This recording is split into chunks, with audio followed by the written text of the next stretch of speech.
Like an alcoholic who has fallen off the wagon, the US has reverted to long-standing toxic patterns when it illegally attacked Venezuela to topple the Maduro regime. President Donald Trump made that much clear when he rebranded the Monroe Doctrine, under which the US claims authority over all of Latin America, as the Donroe Doctrine. I'm Tony Karon, editorial lead of AJ Plus, and I'm remembering how the US has toppled dozens of governments around the world in my lifetime. No matter how odious the ousted regime had been, made in the USA regime change seldom changes things for the better. Consider the long memory of whatever region you're in. Asia?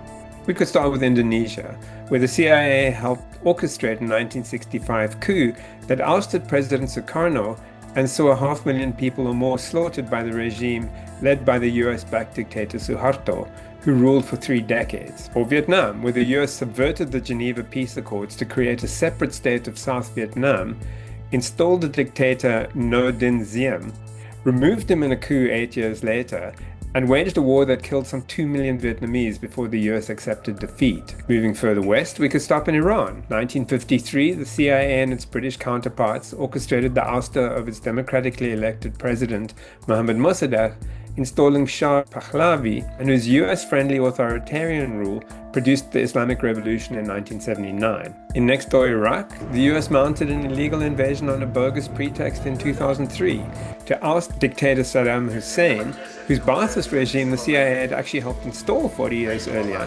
500,000 or more Iraqis were killed in the US invasion and the ensuing chaos.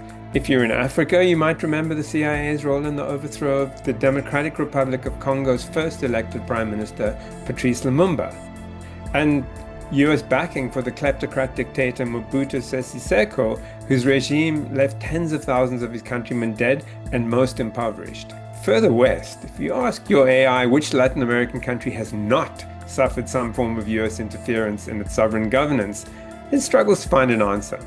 The Venezuela regime change is but the latest US military or CIA intervention among dozens in Latin America and the Caribbean over more than a century, whose highlights include invasions of Haiti, Cuba, the Dominican Republic, Guatemala, Panama, Grenada, and more, as well as CIA orchestration of coups in Brazil, Ecuador, Chile, Bolivia, and backing of military dictators in more. The US is now dictating to the people of Venezuela how they are to be governed and who will get their oil. And it is warning the rest of Latin America to bend the knee or else. But Venezuela was founded in a successful armed rebellion against Spanish rule. The humiliation of renewed foreign rule is likely to trigger the long memory of Venezuela and the rest of the region.